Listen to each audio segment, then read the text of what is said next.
Hey everyone, in the last lecture I talked about transitioning your desktop website to a mobile experience using either a mobile website or a responsive website.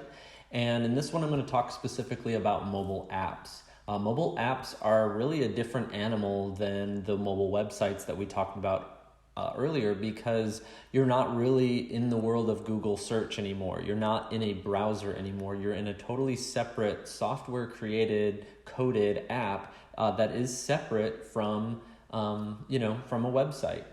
And so while Chrome and Safari are apps, there are a ton of apps that are out there that we use every day, things to keep track of our daily lives, to to-do lists, to information that we might find like IMDb, to social media. I mean, every large company seems to have an app. Now, there are pros and cons to apps as well, especially if you're a big company trying to transition or a small company trying to provide information to an online audience. Sometimes the easiest way to do that would be through a responsive website or a mobile website. Sometimes it is more viable to create an app. And so that's what we're going to talk about today, some of the pros and cons of developing an app and why you would create an app as opposed to a responsive website or a mobile website. So first of all, it needs to be mentioned that when you compare app usage versus web usage, we can see that the mobile web is only 13% of the time people spend on the internet, whereas mobile apps are about 87%. And this was even in 2017, so you can imagine how much more time people are spending within apps rather than a mobile web. And so that's why so many people obviously have pivoted towards creating a mobile app. And as you can see with tablets, it's a little bit less so, but on smaller devices like iPhones and Galaxies, you can see that it's 88% of people prefer an app to a mobile browsing experience. And so you think about your usage of your phone, how much of the time are you spending in an app versus on a browser like Chrome or Safari within a mobile device? You're probably going to spend most of your time within an app. And so when you're creating an app, it does provide the best user experience, even better than a mobile website, even better than a responsive website. And that is because we're working with specific uses for each app. If you think about all the apps that you have, they don't do everything. Every app does something unique. And while like the Facebook app does a lot, it doesn't do everything that the desktop does. It's not a one-size-fits-all solution. The website, the desktop experience of a Facebook is giving you everything. It's giving you messaging. It's letting you update your pages and everything like that. But what Facebook decided to do several years ago, which made a lot of people really upset, was they forced people to download the Messenger app if they want to do any kind of messaging on Facebook. And the reason that was because they were building the Messenger app to be its own platform, much like Snapchat is its own platform. They wanted to build out each of those arms or branches of Facebook to be kind of their own thing. Same with Pages, same with Instagram, which Facebook owns, same with WhatsApp, and all the fleet of different apps that Facebook has. They want each app to do its unique thing, leaving the traditional Facebook app to maintain its news feed function. So as we can see, as Facebook grows, they're kind of building out their branches to allow each of these apps to be kind of a standalone experience for a unique experience of their own. They're not trying to do everything, but they are allowing you to use each app for its specific use. The same thing is true of Google Apps, all the Google Apps suite. So you have Gmail, you have Google Drive, you have Google Docs, Google Sheets, Google Forms. You have to download a separate app for each because they cater to a specific function. If there was one Google app that did everything, it would probably crash all the time, and it would probably be very heavy on your phone and take up a lot of space. And there are things that you don't need, like I don't use Google Forms a whole lot, so I don't have the Google Forms app. I don't use the Calendar app. Google has decided to let you pick and choose the experiences that you have, and they do this in the name of user experience. They want you to have the best possible user experience. So while it is an extra step to have to download another app, each app does a unique thing, is providing you a very good quality user experience.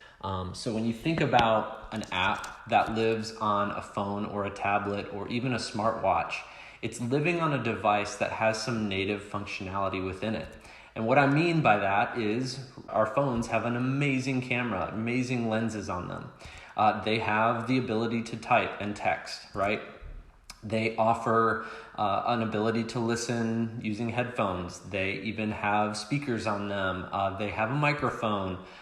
Even when you're thinking about the devices like a smartwatch, those have a unique functionality to them, like it has a small screen, and so you probably wouldn't want to be as visual on a small smartwatch, but you really want to make an app that uses GPS, because that's our phones are, or our watches are with us even more than our phones are. And so you have to take into account the native functionality of the actual device you're using before you can make a functional application for it. So if you think about the iPhone, this is the iPhone 11. It's got an infrared camera, a flood illuminator, proximity sensor. It can tell how far away your face is to it so that when you lift it up, it can turn on. There are speakers within it, microphone, 7-megapixel camera. You can see all of these different functionalities. Same with this Google phone. You've got front cameras, back cameras. You've got obviously the touch screen, speakers.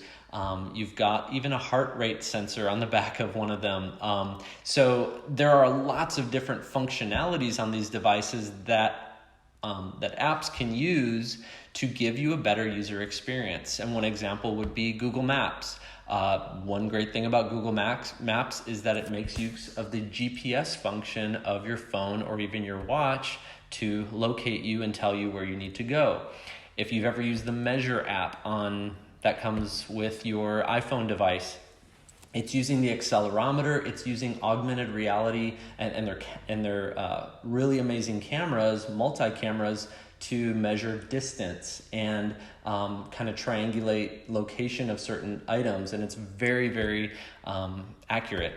Then you've got, one I use a lot is Map My Run. Whenever I go for a run, it's utilizing the GPS function. It's also utilizing the audio function. You can set music as you go. It'll tell you how many miles you have left, and it will talk to you as you go. You can even take pictures and give updates.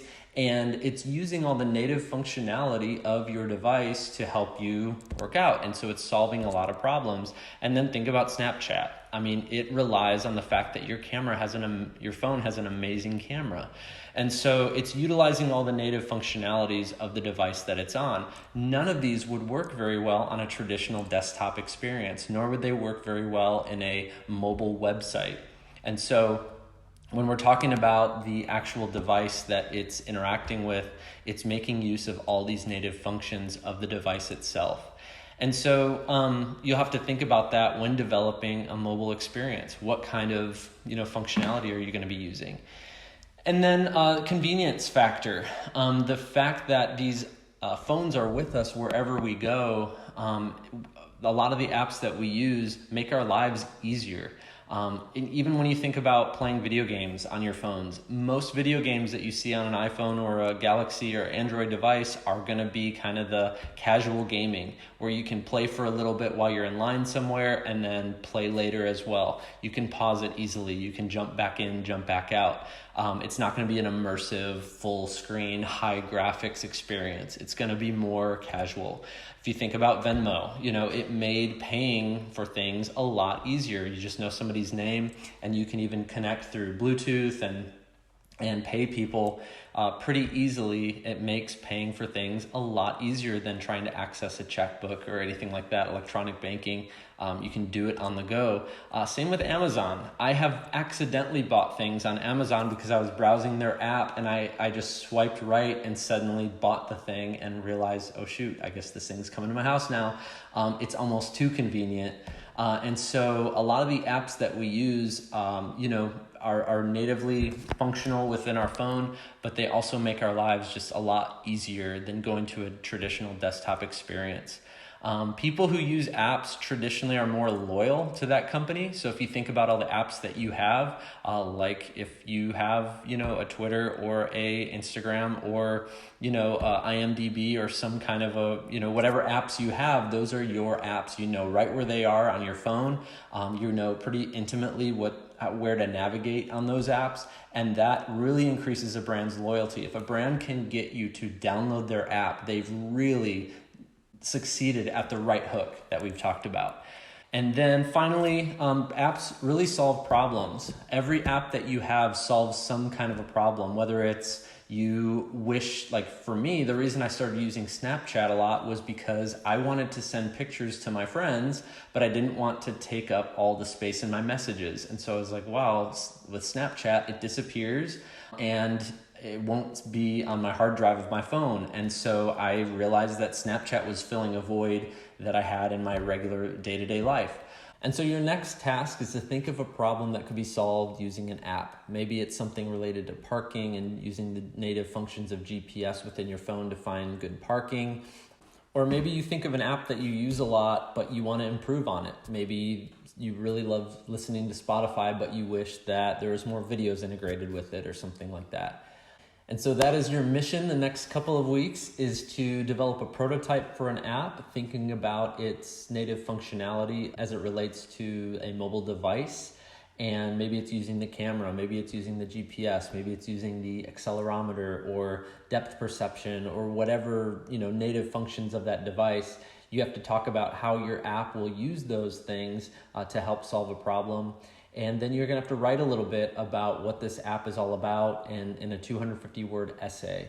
And that's going to be all submitted on Trax. So I hope you guys have fun with this project. And I think that it's going to be a really fun assignment for you guys. So have a good week, and I will see you next week.